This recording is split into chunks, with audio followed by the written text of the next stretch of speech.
Hey everyone, Hi there, listeners. this is Amanda, This is Rita. and you're listening to I Don't Know Her, the podcast where we talk about, women that you've probably never heard of. but you should have, my God. And today, you will. As they're getting drastically more and more dramatic. Yeah, I'm really working for that Oscar this year. I've got it clenched. I see it happening. Why not?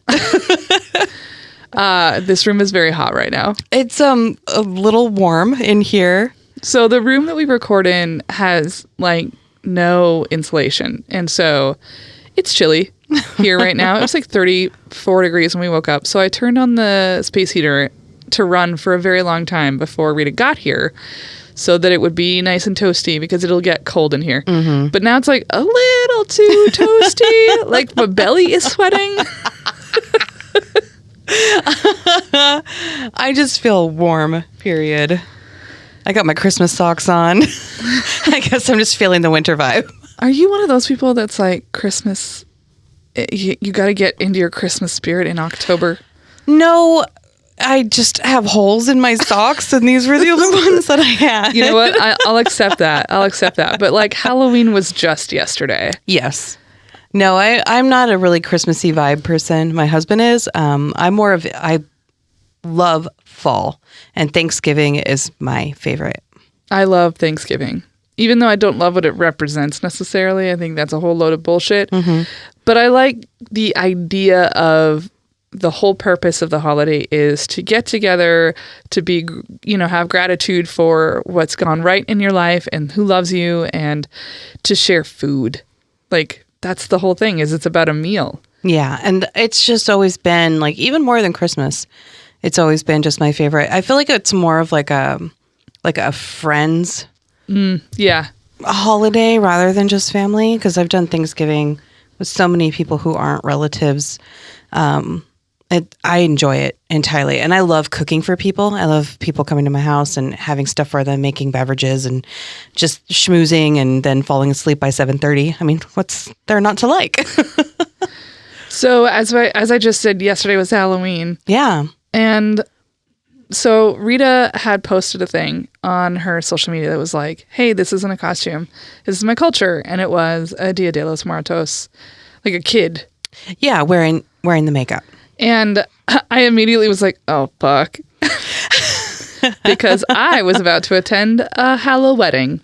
And at the Hallow wedding were two of my coworkers who I knew in advance were probably going to come with sugar skull makeup on. And they're both white. And I was like, I don't know what to say to them. And then Rita posted this thing, and I was like, no. Now I have to feel really, really bad about it. And I really don't know what I should or could say to someone who honestly, in that should setting, know better. I completely understand, because it's someone's personal event. To maybe get into something like that it makes you feel squirmy, because I feel squirmy, especially like I had people maybe a year ago, they came into, because I work in a Latin themed restaurant. We have a huge Day of the Dead mural on the wall, and people came in that makeup, and it's always white people, and then they wanted to take pictures with the mural and stuff. And so I said to them, so are you celebrating that in a couple days? Celebrating what? Oh, no. Yeah, and I was like, Day of the Dead, it's November 2nd. It's not Halloween. It's on November 2nd. And they're like, oh, we didn't know that. And they kind of laughed it off and stuff. But I genuinely asked. I was like, so are you going to celebrate? Because you're wearing the makeup. And that's the thing, like, I also, because it is kind of like a religious celebration. Yeah. That I'm like, well, that one is hard because, if you see somebody dressed up like a stereotypical Plains indigenous person, immediately, like, that's not cool. No. Because, like, it's so obvious. But with something like Dia de los Muertos, I think it's harder because a lot of people, one, don't know what it is necessarily, and they don't even understand that it's a cultural thing. Yeah. They just see it a lot, and it looks really cool, and I'm really good at makeup, and I want to try doing this cool makeup thing. Yeah. And I guess that's where I find where I'm starting to find offense is that it's just because it looks cool and it's not about what the holiday is actually about. It's you just want to wear something because it looks neat for a night. And that's not what the holiday is about. I was really hoping after Coco, the movie, that people would start to understand a little bit more about what it is. Yeah, that movie was beautiful, by the way. Every time I watch it, I cry. Oh my God, it's one of my favorites. I love it so much. And I found it to be very educational as a white person who didn't know anything about it. Obviously, I knew some things from you, but I mean, like I didn't grow up with like ever hearing about it, didn't know what it was, so on and so forth. And like my coworkers who came to this wedding did know, because like they told me beforehand, because I knew they were coming to the wedding. So on Friday I said, "Oh, hey, what are you guys coming dressed as?" Because the invitation said you needed to come in costume. Yeah. And he said Day of the Dead, and I immediately thought zombies. Like I thought, like Night of the Living Dead kind of stuff. Yes. Okay. I like completely. I was thinking about the movie, and I know he's into zombies because he also watches The Walking Dead. Okay. So I was like, "Oh, you're gonna do cool zombie makeup? That's neat." And he was like, "No, like Dia de los Muertos." And I was like, "Oh." Cringe. But he said that, and I was like, so then he knows, right? And so then I'm like, am I making an assumption that you don't know what it means? I don't know. I literally had no idea what to say. Like, do you practice it? Like, that's a tough one. I don't know what if the person had said that to me, I feel like I would be more comfortable in confronting it. But I feel like for you, that's a real gray area. You're like, do I make coworker number one? Do I make an assumption about what you believe in and don't believe in? Number two, yeah. So it's just like, where do you go from there? But like I've throughout the recent years been calling it out. Yeah, and I want to get better at that. I didn't feel like I had the tool in my toolbox. Also, they said they weren't sure if they were, so I was like, well, hopefully they don't. And they did, and then I was like, fuck, I should have said something yesterday. But I also I didn't know how to even address it. I did have, with the social media post, I did have some people that reached out to me in open comments and then in private as well. And a lot of it was, can you please just explain, like, is it okay or not? Like, why is it not okay? And I did like that people were genuinely aware that, oh, I've done that before. I probably shouldn't have, and I made a mistake. Why shouldn't I have done that? And that to me is progress. Yeah, I think it's great that people are becoming more aware of what cultural appropriation means and the idea that I'm a culture, not a costume. I like that has gotten more of an awareness among people. And I think now the situation is not necessarily, I think there are fewer people doing those dumb costumes, quote unquote costumes, you know what I mean? Yeah. But then how do the rest of us who then encounter somebody and we know that they shouldn't be wearing it, how do we address that? I think that's sort of where everybody is at in the whole like anti-racist movement. Yes, I want to be a good ally or good accomplice.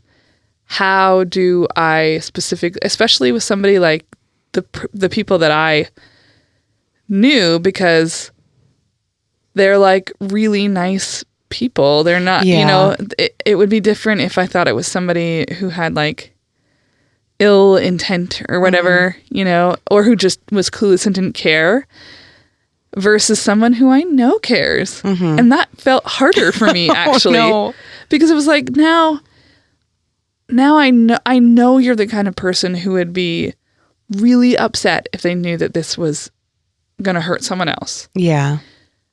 But I don't know how to tell you that. That's rough. Yeah. I've got no answer for you, by the way. If anybody out there has an answer, like if you listen to this episode and you're like, I know exactly what they should have said, let us know. Tell us. Yeah. Because I think that's where we're all at, people are just trying to be better. And sometimes we don't know what that means, what it looks like, or what we should say. And of course, it does make you uncomfortable and it puts you in an awkward position. That's okay. I don't mind being awkward or uncomfortable. I just want to make sure I do it the right way, especially when it comes to, like, we had just had that conversation where it was like, just because you see something and you think that they are this particular kind of person, like, you're making an assumption about their race or their religion or their sexual orientation or their gender identity. And so I'm like, oh my God. So now I'm like, wait. You went down the rabbit hole. Wait. Am I making an assumption or should I say something? And that's, I think we all have to figure out where that line is and what the balance is. But also have the tools in our toolbox to be like, hey, you know, I know you really admire, I think that's probably what I should have said. I know you really admire this idea, but it's probably not a great one to do as a costume, quote unquote. Or you can do what I had a friend do on Cinco de Mayo. There was like this group of dudes that had Day of the Dead makeup on. Cinco de Mayo also, which is a Mexican-American holiday, by the way. And it's in May. And my friend straight up went up to these group of guys and was like, what the fuck are you doing? That is Day of the Dead makeup. That is not Cinco de Mayo. What the fuck are you doing? Like, called it out. And I was like, oh, no. I was like, it was awkward and it was weird. I don't think I could do that. Yeah. No, that's not where I'm at. Yeah, that's not where I was at either. I was like, I don't want to do this. And there's like 6 of them. There's like one of you. This is causing an issue. I would if I saw somebody with like something blatantly, like, you know, like the people who, did you see that thing where some fucking asshole teachers dressed as like the Wall and Trump? Oh yeah, I was like, that fuck you, first of all. Secondly, don't bring that to school, you fucking idiots. Yeah.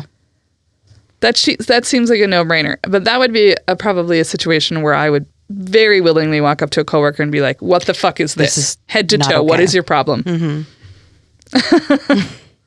So who do we have on the table today? I'm very excited about this person. I even read their own book. A whole book? Yeah. Jeez. This week. So I am going to tell you today about Eugenie Clark. That sounds familiar. The shark lady. No, I don't know. No. I thought for a minute, I was like, inventor. No. Sharks. No.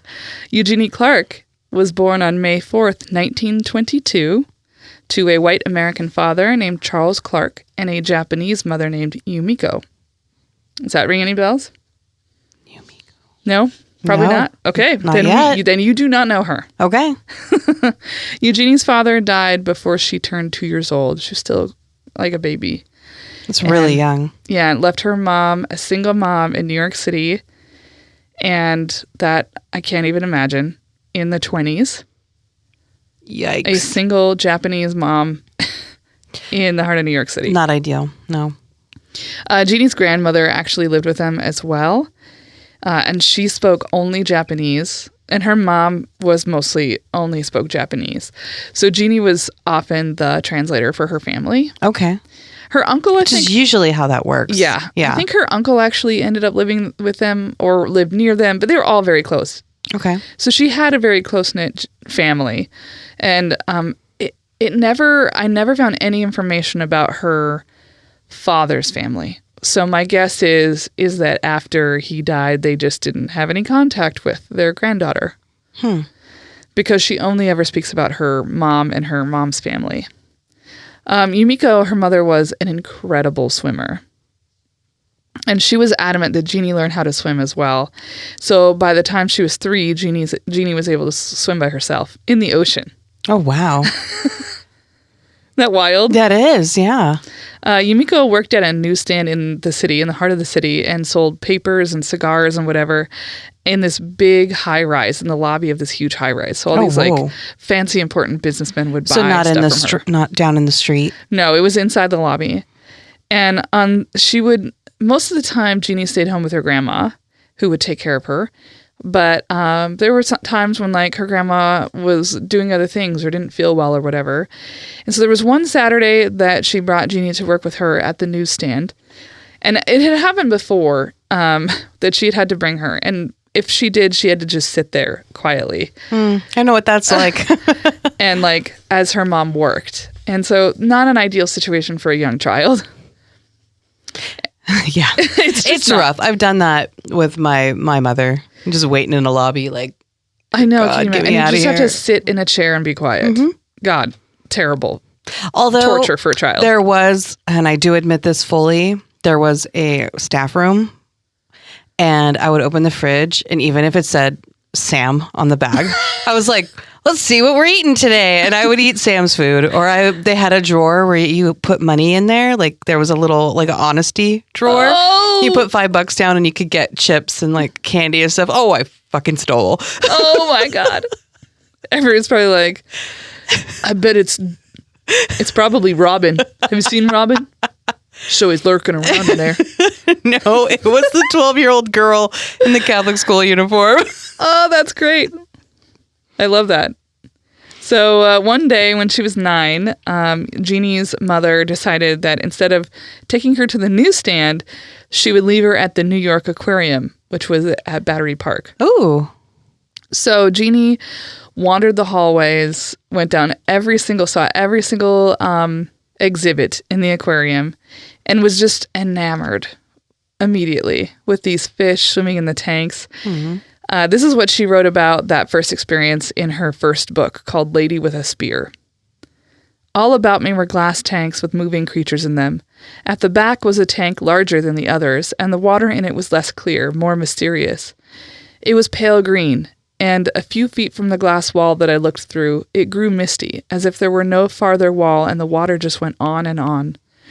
Leaning over the brass railing, I brought my face as close as possible to the glass and pretended I was walking on the bottom of the sea. I went to the aquarium again the next Saturday, and the next, and all the Saturdays that followed. Wow. And that is when she started to love fish and the ocean. And also in that tank was a shark. And that's the first time she'd ever seen a shark. And it was just... Oh my gosh. Her eyes... It was a moment, yeah. And so indeed she did. She rode the subway to Manhattan with her mother, and her mother would go to the newsstand and she would head to the aquarium. And then the two of them would meet up afterwards and go to a small Japanese restaurant called Fuji, where they ate sushi and sashimi and seaweed and all other manner of Japanese food that was kind of difficult at the time to come by in the U.S. They often had to use like American substitutions. But this owner of the restaurant, his name was Masatomo Nobu. He would basically barter trade, what have you, and get all of these rare ingredients directly from Japan to use in his restaurant. So he was a pretty successful restaurant owner. He made incredible food. Everybody loved it. And it was like a gathering place for a lot of Japanese people in the city. That's really neat. And Nobu had quite an eye for Yumiko. Really? And so they would come, on Saturdays after she would go to the aquarium, they would have lunch in Fuji, and he would like come and sit at their table and give them free sushi and like give her little gifts and trinkets and things like that. So it's actually really adorable. But they eventually get married. Oh, okay. But they wait until she's in college, which is also kind of like sweet and respectful. Like till she's out on her own and then... Yeah, until Jeannie went to college and then they got married. Oh, wow. So they didn't really... It doesn't seem that Jeannie and Yumiko had very much money growing up. But Jeannie says that she looks fondly back at her childhood. One of the things that she acknowledges a lot is that she had a certain amount of white privilege. She doesn't call it that because at the time that language wasn't really in popular use, but she passed as white. Really? Even though she was half Japanese, she ate Japanese food and grew up in a Japanese household and spoke Japanese. She looked white. She said the only thing that gave her away was what she called her, I think, Mongol eyelid, which is like a real gross old term for it's the like hood, a heavier right? lid, a hooded Yeah. lid. Mm-hmm. She obviously we would not those, but that's what she said in her book was like this is the one thing that quote unquote gave her away. However, she did face some discrimination at school among her peers. She was the only kid in her school with Japanese ancestry, and again, it's like the 20s and 30s. And the other kids were often really negative about the food that she ate, you know, when if you had like, you know how in school you'd have like a conversation about like, what's your favorite meal? And she would be like seaweed with, with rice and sashimi or something. Yeah. And they were like, oh my God, you eat raw fish. This fucking boggles me is that not just this type of food, but like Mexican food or Greek food or Italian food.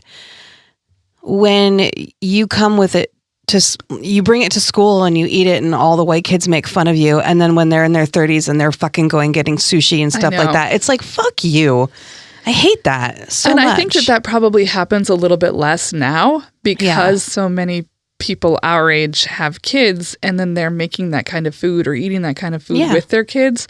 Whereas like I grew up and I was not eating food that was from another culture in my own house. That was just not happening. I remember the first time I ever had Indian food though. There was an Indian family that moved to my tiny ass town in northeastern Montana on the Canadian border. I don't know what the hell they were doing there. They didn't last long, I'm sure, because it was racist. But I became really good friends with the girl. Her name was Bhavika, which I thought was like the most beautiful name I'd ever heard. And her sister was in high school. We were in middle school, I think, or late elementary. And her sister's name was Amisha, which again, I was like, oh my God. And she had like this long, sleek black hair and just like perfect. I just thought she looked like Princess Jasmine. I was like obsessed. And I was invited over to their house for dinner once. And I remember very vividly walking into their house that first time, and the smell of it made me go, what is happening here? It's so gross. Because it was just new to me. Aww. It didn't smell like anything I'd ever smelled. And I was like afraid to eat the food because it smelled so different to me. And then I really liked it. And to this day, I make a lot of Indian food. You do? I do make a lot of Indian food. In fact, I'm making keema matar soon. I was going to make it on Friday, and then we ended up not having that on Friday. We ended up making actually carnitas, which is another food from another culture. So like I think that there was such a, at the time, homogenous lifestyle for everyone. White people ate white food, Mexican people ate Mexican food. You know what I mean? Like there wasn't this cross-cultural eating experience that there is now. Yeah. So I really hope that it's different. But I would imagine there's still some of that like, ew, your food smells weird. Well, my dad used to bring tortillas to school and got made fun of so much that he just stopped bringing it and like had to beg his mother to get white bread because that's what everybody else was eating. But it's now, an experience for white people. And it's like, it just rubs me the wrong way. Yeah, I wonder like, at the time, if there were that same thing happening, if like these fancy New York City parents were going out for sushi and then their kids were like, ew, you eat raw fish. This is actually one thing that she said in the book. I'm half Japanese, and in those days, people didn't understand the Japanese. They thought we were the mysterious people of opium dens and long fingernails. It's like these really stereotypical depictions. I remember a drawing I made of underwater sea life that won a prize as best in the school. They hung it on the wall and someone wrote Jap in big letters across it. Oh. But from all accounts, though, Jeannie didn't seem to be discouraged by these moments of bigotry. She happily continued on in her love of learning about fish. She was, by all accounts, obsessed with fish. Like she said, like if she was assigned an English paper, she would make it about fish. Like no matter what, hands all down. Through school. And of course she would spend her Saturdays at the aquarium learning about, she would just go every single week, and she started to like she started to actually teach at the aquarium as like a kid.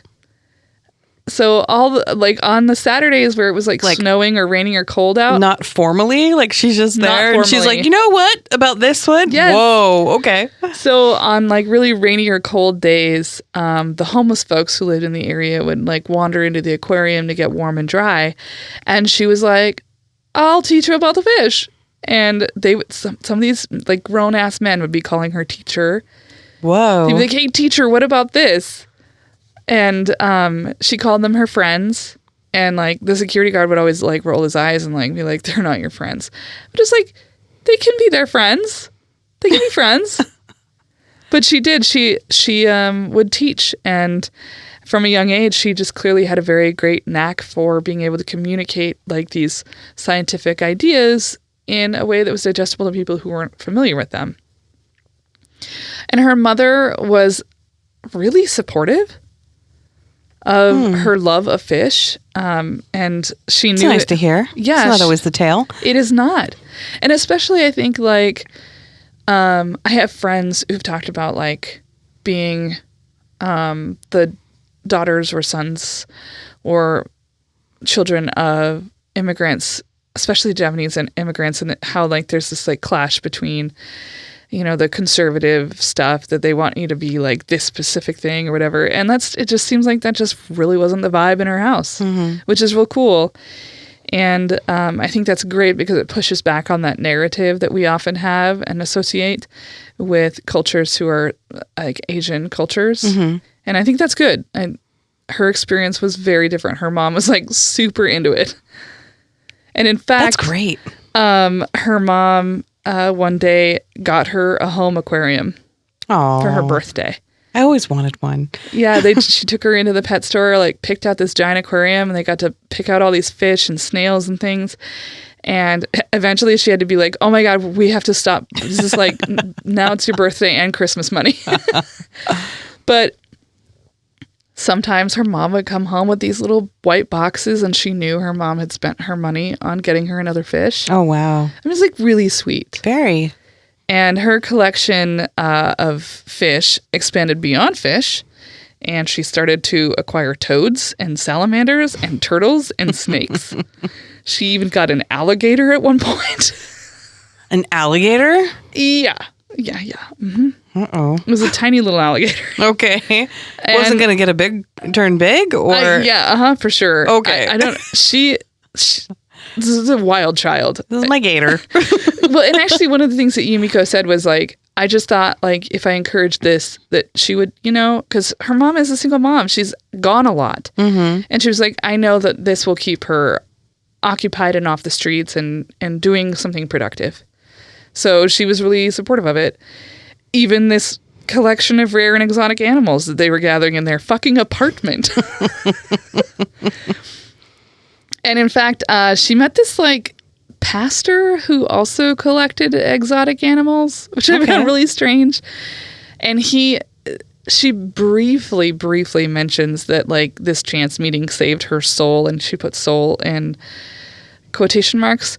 And so I think that like that's how she started to go to a Christian church. Okay. But like I don't really know. Who knows? She doesn't really go back to talking about religion, so that's like a brief mention.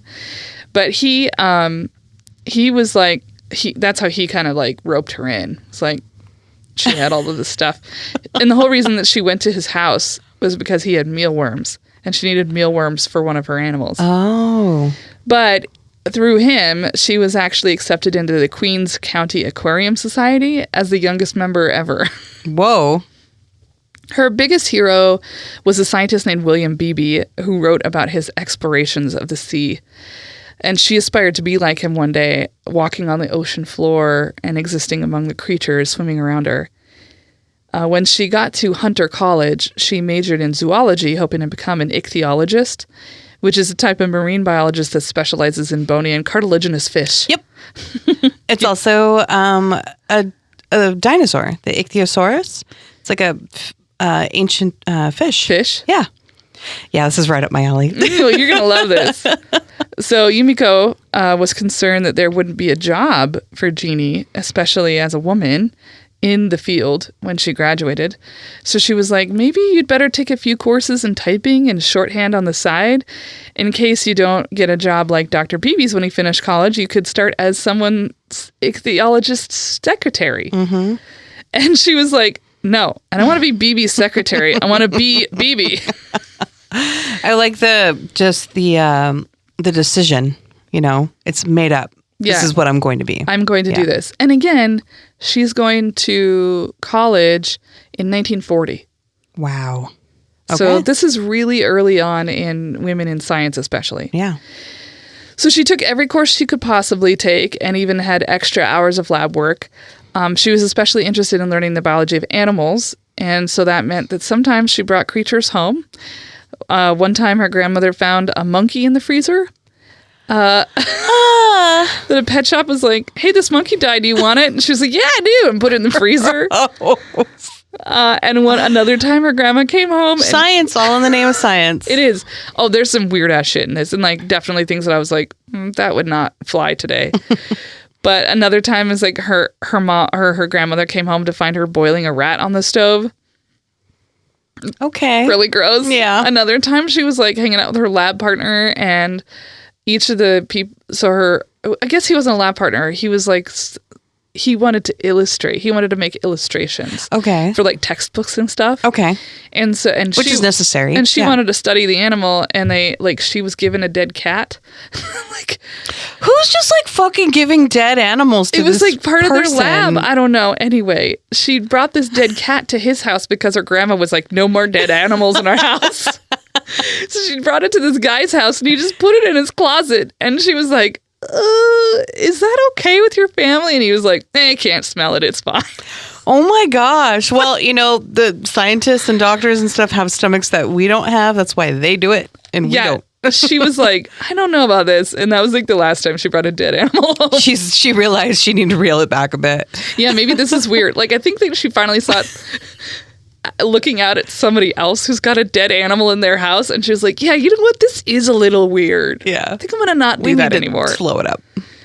So it was clear, though, that she was obviously very dedicated. Boiling rats on the stove. She skinned this rat and like put it in the boiling water because she wanted to like. What was the purpose? She wanted to get the skeletons, so she was like trying to boil. Oh, so she could like peel it. Oh, well, she wanted to boil away the skin. It was really gross. I'm so sorry, everybody who's listening to this. So anyway, during the school year, she was like a really great student at Hunter College, and in the summers, she took field courses at the biological station of the University of Michigan on Douglas Lake. So she was like going hard. Yeah. And she graduated with a BA of zoology in 1942. And wow. That was also the year that she married her first husband. His name was Hideo Umaki, and he went by the Americanized name of Roy Umaki. As she's entering the workforce, though, 1942, it's World War II. Oh, no. And her mom was right. There were no jobs in zoology for women, no matter how talented and studied you were. So instead, she became a chemist at I think it's Celanese Corporation in Newark, New Jersey. Knowing that she definitely wanted, her life goal was to become an ichthyologist, she applied to Columbia University's graduate program. So her plan was to go to school and work at the same time. And this is what a scientist at Columbia told her, Columbia University. Well, I guess we could take you. But to be honest, I can tell by looking at you. If you finish, you'll probably get married, have a bunch of kids, and never do anything in science after we've invested our time and money in you. Wow. Thanks, bruh. Yeah, so she was like, fuck you, I'm going to NYU. Yeah. So she did. Good. And she enrolled in night courses at NYU and worked full-time as a chemist during the day. And on the weekends, she worked as a swimming instructor. She was fucking packing her schedule. Yeah, she's getting it all done. Her master's thesis was on the puffing mechanism of blowfishes, and it was supervised by Dr. Charles Breeder, who at the time was the curator of the Department of Fishes at the American Museum of Natural History. And he was the former director of the aquarium that she visited as a girl. Oh, so he knew her. I don't know if he knew her, but she probably thought he was a rock star. He said that her thesis on these blowfishes was worth publishing. And so he combined her work with his, and they published their study, and it was the first time her name appeared as a co-author. Nice. She graduated with her MA in zoology in 1946. But she wasn't done with school. She enrolled in the PhD program at NYU and began studying under Carl L. Hubbs, who at the time was a very famous ichthyologist, teaching biology at the Scripps Institute of Oceanography in La Jolla, California. Have you heard of the Scripps Institute? It's like a huge deal. Yeah. So the fact that she's even studying at Scripps is a big deal. Under his direction, Eugenie was given her first opportunity to use a face mask to observe fishes underwater. Ooh, I bet that was so freaking amazing for her. And to live her childhood dream of walking on the bottom of the sea. There you go. So this is in the 40s, and you've probably seen these diving helmets. Oh, they're like the big balls, right? Yeah, they're like the big round ones. They're real wild looking. Pressurized, I think. Yes. Maybe? No, I don't think they are. I tried to learn as much as I could about them, but it was a very long article. But they're really heavy, and they sit on your shoulders, and they like pump in oxygen. But they're connected to a hose that goes all the way up to the boat. So that's why it's called a diving helmet. It's not freeform like a scuba suit, which we'll get to later, what scuba is. But she goes with Carl Hubbs out on this boat. There's a couple other men on the boat. It's being run by a Navy guy. And the Navy man in charge explained that there would be a helmet diver and a hose tender on board. That's what they were called, the people who held the hoses. And there were some signals that you would use to communicate between the diver under the ocean and the tender in the boat. So 1 tug of the line means I'm okay. 2 tugs means give me more line. 3 tugs means take up the slack. And like I'm coming closer, so take up the slack. And then 4 tugs means danger, pull me up. So everybody on board was required to take turns being a diver and a tender. And so when it was finally her turn to be a diver, her first ever, obviously, she was ecstatic to be under and walked. So she gets down. Her description of that first dive and like walking on the sea and being among the fish is like 3 pages long, which is why I didn't excerpt it, because it took her 3 pages to talk about how much this meant to her. Whoa. I just would highly recommend anybody get a chance to read her book, do it, because I've never read a more engaging science memoir in my life. It was just fascinating and beautifully written. So, long story short, she's walking on the ocean floor, fucking loving it. But she starts to notice that she keeps walking further and further and getting more line. Yeah. And she's just like lost track of like, oh no, how far out she is. And then she starts like, as she's down there, her oxygen is getting harder and harder. Like she's getting harder to breathe. So she like opens up the valve and gets a little bit more oxygen and then walks a little bit more. But then it's like getting to the point where she's starting to gasp. She's probably getting too deep. She's just gasping for air. So she opens the air valve all the way and it's still, nothing is happening. So she is starting to get dizzy and she grabs the line to like tug it. Yeah. And realizes that there's yards and yards and yards of slack line. Like they will never. She got too enamored and. Yeah. They'll never be able to feel her tugs because she'll have to go back farther. She'll have to go back towards the boat to be able to get it. But she's trying to retrace her steps back. But as she's going, like she's losing consciousness, basically. She's losing all of her oxygen. Her eyes are burning. Her head's becoming numb.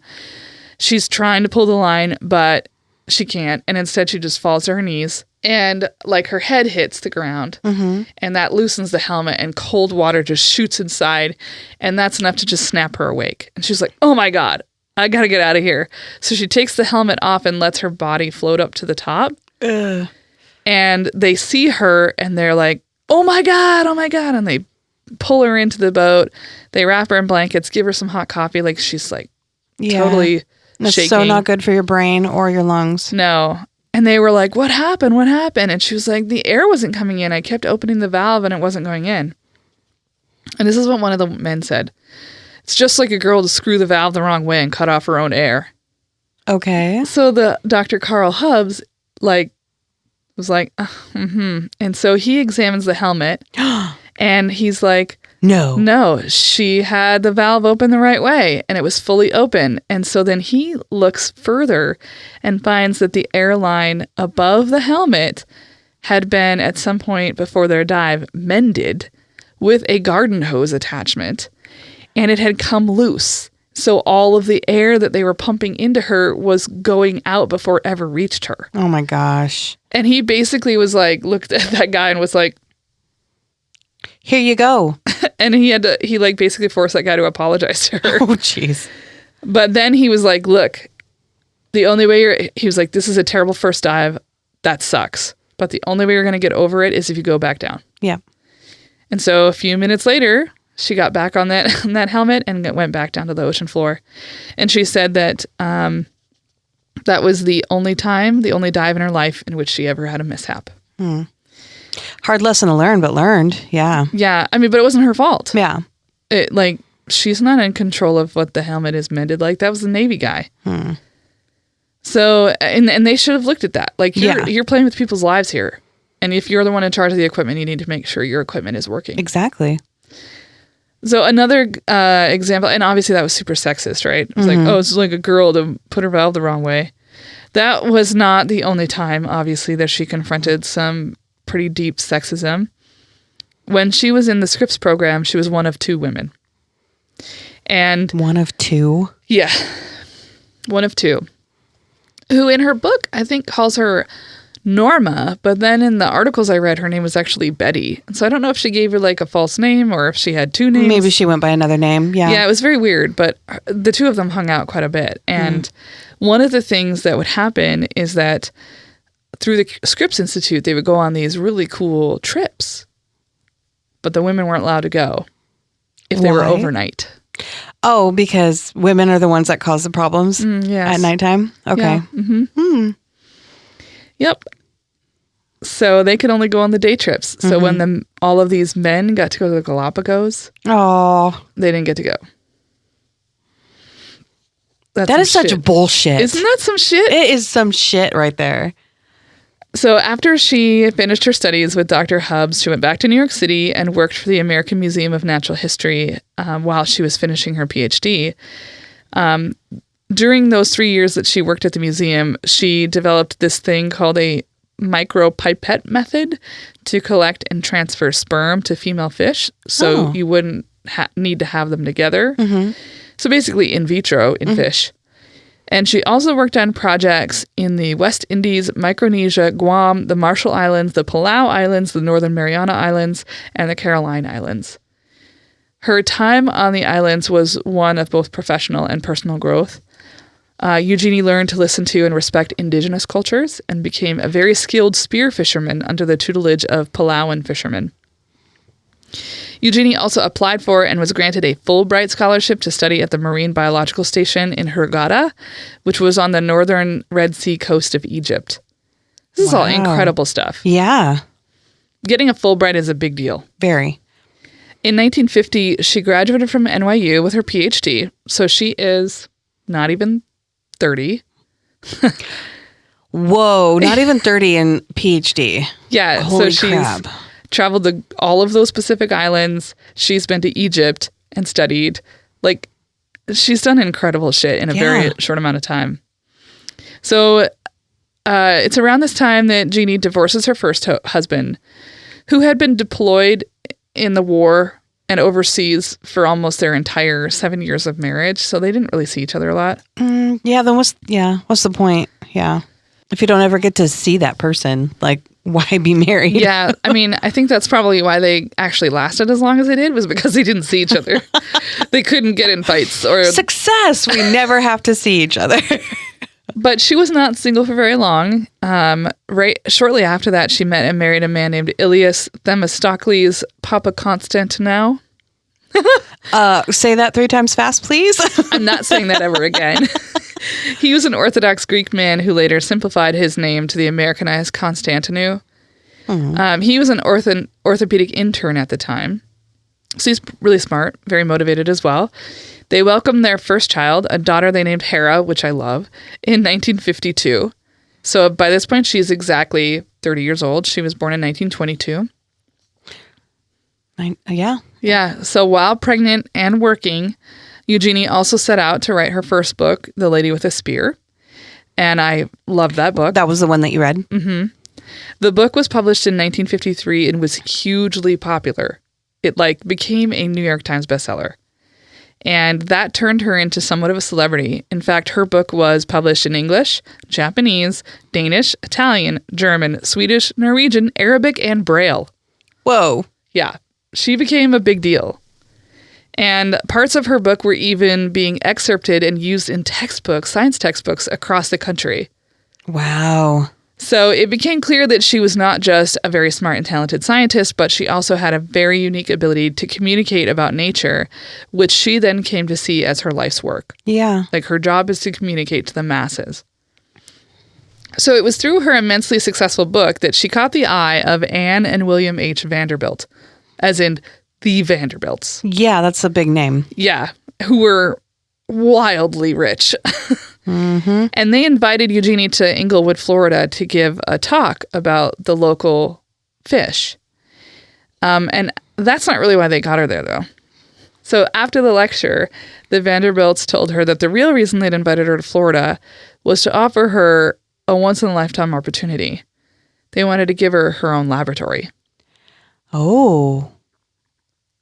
Why? Because they had this property on the Cape Hayes. Their son was super into fish, like fishes and marine biology. Mm-hmm. And so they wanted him to have more access to that kind of stuff. And there wasn't anyone doing it in their area. And so they brought her down to see what she knew about the area, see if she was a good fit. And then they were like, here you go. We'd like you to have a lab on Cape Hayes. We have this She land. accepted, right? You better believe it. I'd jump on that in a heartbeat. Yeah, Your own lab. Yeah, so she became the founder and executive director of the Cape Hayes Marine Laboratory. And she gave birth to her second child, another daughter named Aya, a month before the move. Oh. The day after they arrived in Florida. The next day, before she could even get her sea legs under her. Uh-huh. What I did there. She got a phone call from the director of the New England Institute for Medical Research asking for fresh shark livers. Ooh. Immediately, she was in business. Yeah. So the Vanderbilts knew this local fisherman named Beryl Chadwick, and they were like, you should work with him. Mm-hmm. We highly recommend him. And I think at first he was a little bit like, what am I doing? And who is this person? Yeah, who is this shark livers? 30-year-old woman? What am I doing here? And she was like, I've never caught a shark before. I don't know what I'm doing. And so she was like, Beryl, what do we do? And he was like, I have an idea. And he was able, the first time they tried it, they didn't catch any sharks. But eventually they devised this system to catch sharks on a line. And within a week, they were harvesting shark livers for science. Oh, wow. For them, from then on, the Cape Hayes lab would study sharks. That was it. That was the thing that she decided, oh my God, this is fantastic. I love sharks. And so they had these big, large tanks that were connected to the facility, but also in the water. So it was still the natural water habitat. It wasn't they were indoors. Mm-hmm. And they were doing all kinds of studies and experiments, some of which I think we would now consider not necessarily ethical, because we know a lot more about what we should and shouldn't do with animals. But yeah. And even she talks about later, understanding a lot more and being like, oh, I don't think that was great. Mm-hmm. But they were making huge discoveries that no one else had made. And Yumiko and now her stepfather, right, Masatomo Nobu, they had married, of course, I said earlier, when she was in college. They decided to relocate to Florida as well. She Probably was to be closer to her, the grandkids. Yeah. She was like, you should come down here. It's great. And there are no Japanese restaurants. Oh.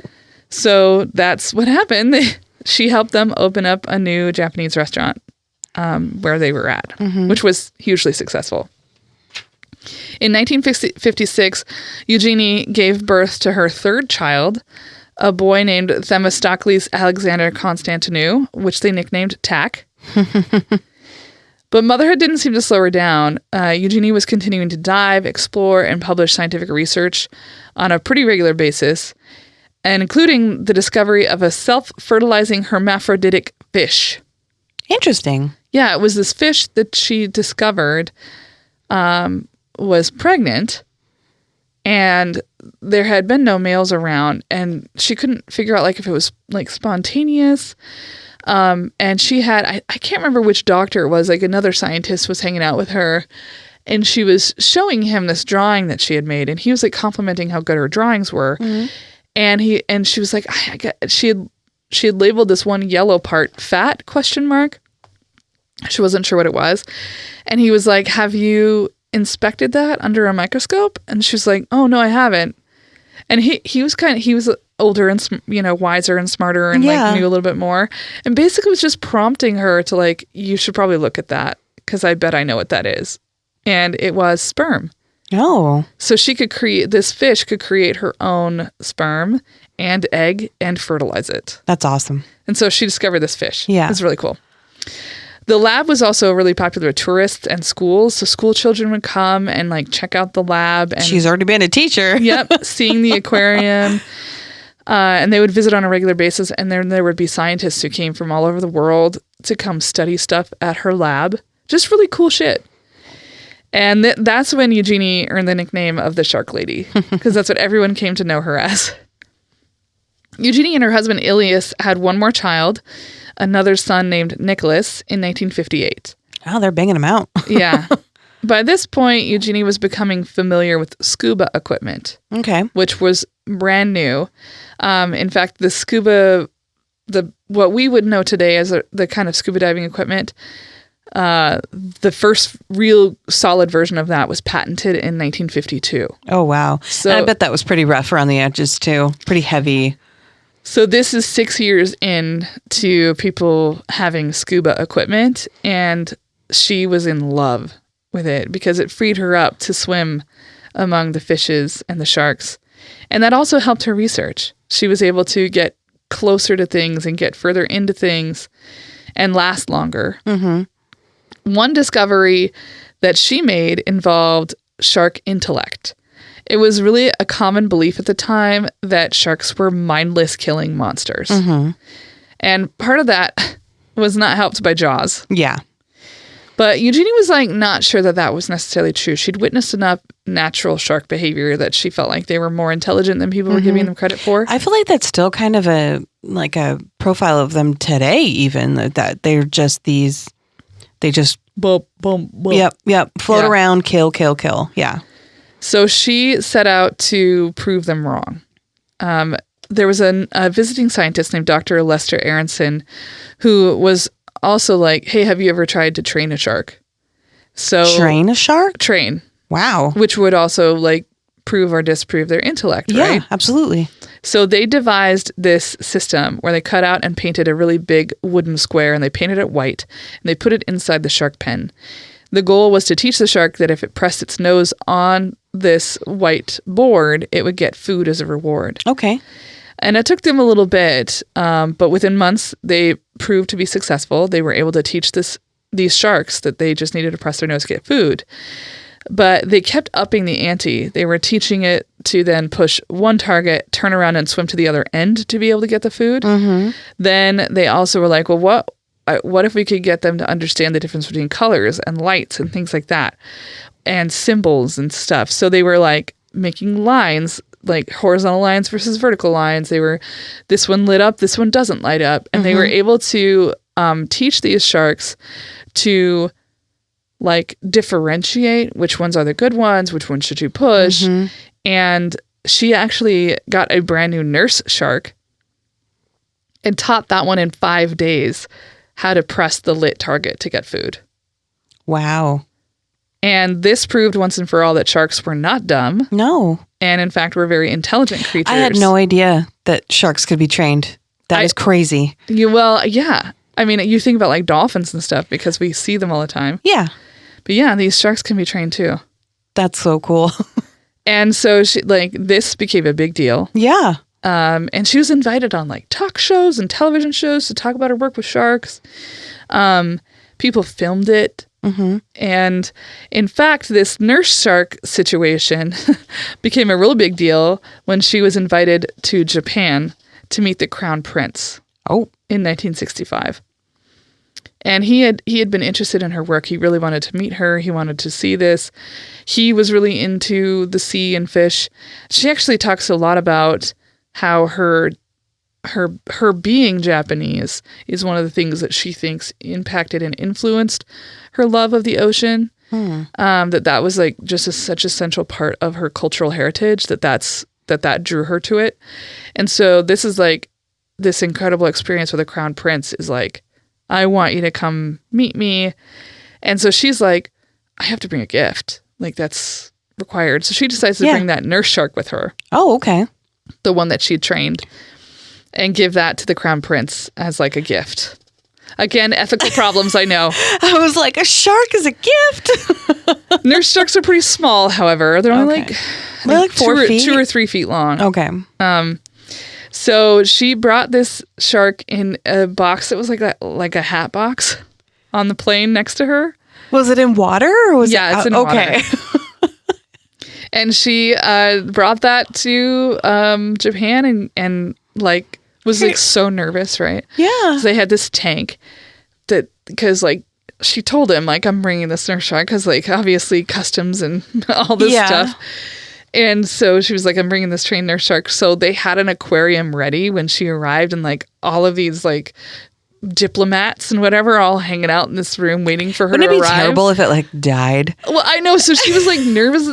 She kept checking on the shark the whole time. And then she was like, what if he doesn't do the trick? What if he doesn't do the trick? What if I look like a liar? Oh, no. But thankfully the shark did the trick, and then everybody was enamored with her. Okay. And in fact, the crown prince loved her so much that when he was doing a visit to the U.S., he asked her to teach him how to dive because he'd never done it before. Yeah. And she did. However, all of the like bodyguards and whatever security were like, first she brings a shark. Now she's putting him in danger. You're going to put a tank on him and send him into the ocean? The next year after that, she was invited to Mexico to study the mystery of the sleeping sharks. Sleeping sharks, never heard. So it was believed at the time that streamlined sharks and fish they had to stay moving in order to breathe. Yes, that's what I've always thought. Yeah. And they had heard word that there was some folks who had observed this like cave that had sleeping sharks in it. And she's like, that's impossible. They have to keep moving in order to breathe. So they brought her out there to dive and to study these sharks. And it was really, that's another really fantastic story, is her diving into this cave. This is an underwater cave, and there's like a group of sharks that are kind of huddled together, just like lying there on the floor. Okay, on the floor of the cave. Yeah. Okay. Like, in the ocean, right? Okay. Like it's underwater. But like they're not moving. And she was like, what the fuck is happening? And they could get close and closer and closer, and they could like touch them. And these sharks would not move. But they were following them with their eyes. So they were definitely like alive and breathing the whole time because they were watching these scuba divers the entire time. Weird. Yeah. And then one guy tried to pick up one of the sharks. No. And that did not go over well. Why are you trying to pick it up? Because I think he was like, Are they dead? Are they dead? Are they docile? Because they seemed to be quite docile, because like normally you wouldn't be able to get that close, and normally you wouldn't be able to like touch them. But they were like just letting people do that. And so, but that didn't go well. That shark went after that motherfucker real fast. Oh no. And then the rest of them like scurried out of there. But what she started to notice was that there was cold water coming from underneath the rocks, and it was cold fresh water. There's an undercurrent? Well, it was like fresh water was coming in, and so it was like cooling them off. Like her theory was like they were coming down there they had to be coming down there for a specific purpose. Yeah. And so she noticed this cold water coming in. So that's one thing. And then the second thing was that as they got closer, she realized that there was this parasite that was all over them. And that when they would leave the cave, the parasite would no longer be on them, but they would be clean. And so she was like, I think it's like a spa day. I think they go in there to get cleaned and to relax in the cold water. That's really interesting. And so it was this total mystery. Really cool to like read about it. And basically they were just in sleep mode. I mean, they were awake. They were just not fully functioning at the time. They had like slowed their heartbeats and stuff. And she actually found this to be true of a similar shark in the waters off Japan. Oh.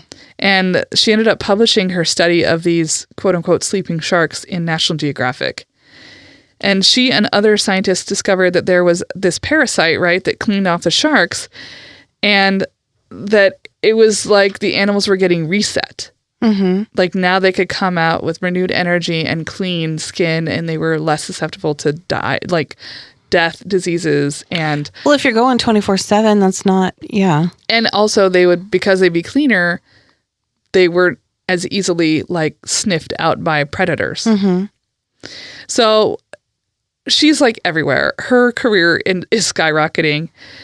However, her husband Ilias is also doing very well at this time. He was he had his own orthopedic practice and was doing very well. Such just successful people. I'm so jealous. But he was also starting to branch out because he had this money to play with. He started buying oil tankers. Okay. And he named them after their children, which I thought was kind of weird. Okay. And Jeannie was like not having this, and it was like very clear that he was becoming very into money. Okay. And like that's what he really wanted. Which can happen, yeah. And that really turned her off. She didn't like how obsessed he was becoming towards money. And this handsome journalist came to interview her for a magazine, and she was like, you know what? Goodbye, Ilias. Here's my third husband. Oh my gosh. So she married him. His name is Chandler Brossard. And Chandler was like, I can't live in Florida. I'm a journalist. Well, that's where her lab is, though. Yep. So she decided, I'll move with you to New York again in 1967 and leave the Cape Hayes Marine Laboratory behind. So after some brief stints working as a professor, I cannot imagine, by the way. We'll just pause there for a second. I cannot imagine leaving this lab that was built for her. Yeah. So did the lab close? No. Okay. So she just left it. She helped find a replacement for her. Okay. And she left. And actually, I kind of skipped over this part, but during the time that she'd been working there, it had become a bigger and bigger and bigger lab. They actually moved it to Sarasota, Florida. Oh, wow. And it became just a really massive, great laboratory. So after she leaves the lab, she goes to New York City and starts working briefly for the City University of New York and at the New England Institute for Medical Research. Then she joined the University of Maryland's Department of Zoology in 1968. And also in this time, she writes and publishes her second book, The Lady and the Shark. She's always like doing too many things at once. It makes me feel like I'm doing nothing. So the University of Maryland is where she really lands. And she became a very popular professor at the same time that she's also continuing this really important research. So while she was a professor at the University of Maryland, she performed research in more than 20 countries and published 12 articles in the National Geographic. The magazine also regularly featured photo essays of her dives, including one where she grabbed onto the fins of a shark and rode it for several knots in the ocean. Interesting. Yeah. She was also a consultant, a commentator, a co-director, or a principal in 24 television specials. Oh my gosh. And she participated in a National Geographic film that held the highest ratings on PBS for more than 2 decades. Wow. Over the course of her teaching career, she received 3 fellowships, 5 scholarships, 6 medals, and 32 other awards and citations in marine conservation and writing.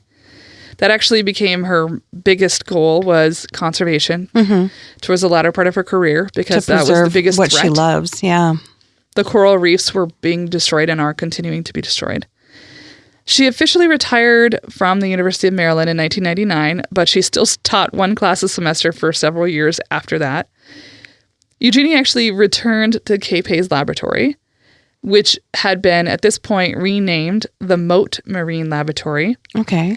And she worked as a senior scientist, a director emerita, and then served also as a board trustee. In June 2014, Eugenie Clark did one last dive. At the age of 92, she brought a team of research divers to study deep water triggerfish in the Solomon Islands. She went 84 feet deep and was there to see an area with 93 active nests of triggerfish. The most she'd seen before was 27. Oh.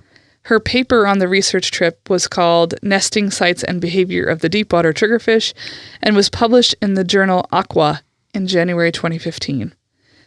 Eugenie Clark died just a few weeks later on February 25th, 2015.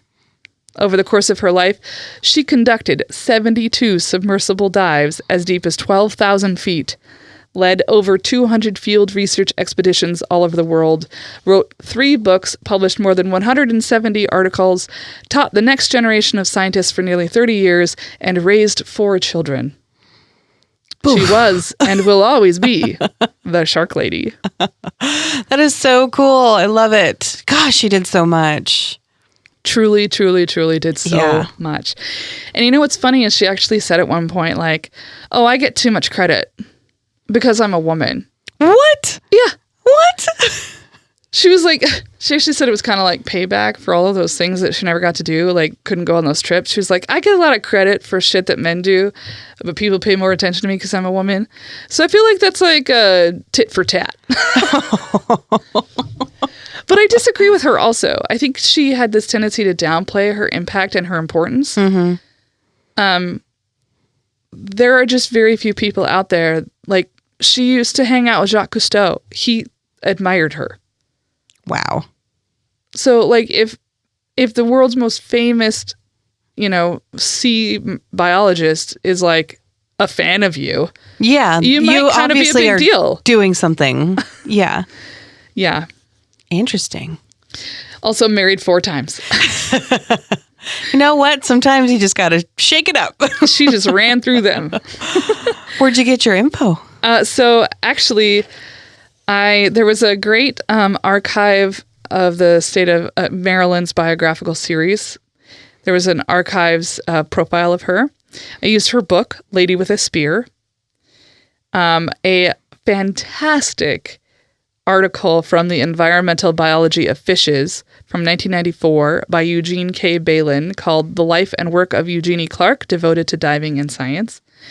A children's book that was written in 1978 that was actually kind of co-written with her by a woman named Anne McGovern called Shark Lady, True Adventures of Eugenie Clark. It was really like a children's version of Lady with a Spear. Oh, nice.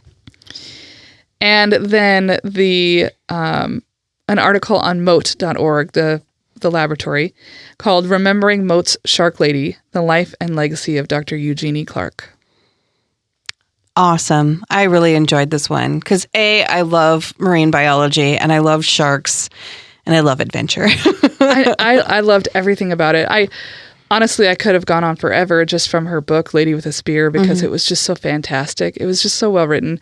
I couldn't find it in our local library. I couldn't find it. Oh. Because it was written in what did I say, 56 or something like that? Yeah. So she, I think it was 1952. So it's it's a pretty old book.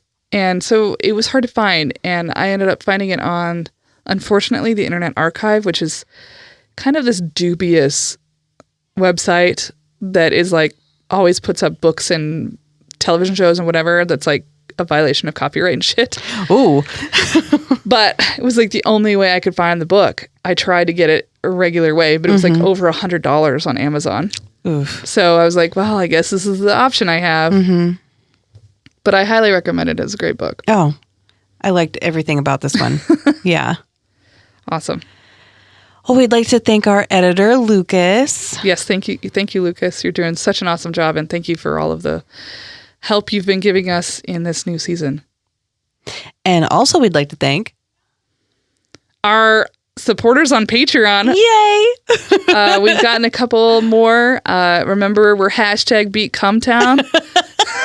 So please. I never thought I would type that in my life, and I did. #BeatCumtown. We were definitely going to try our damnedest to get above that stupid show. We also want to thank Jennifer Finch of L7 for our lovely theme music. All right, listeners, till next time. Till next time. Goodbye. Bye.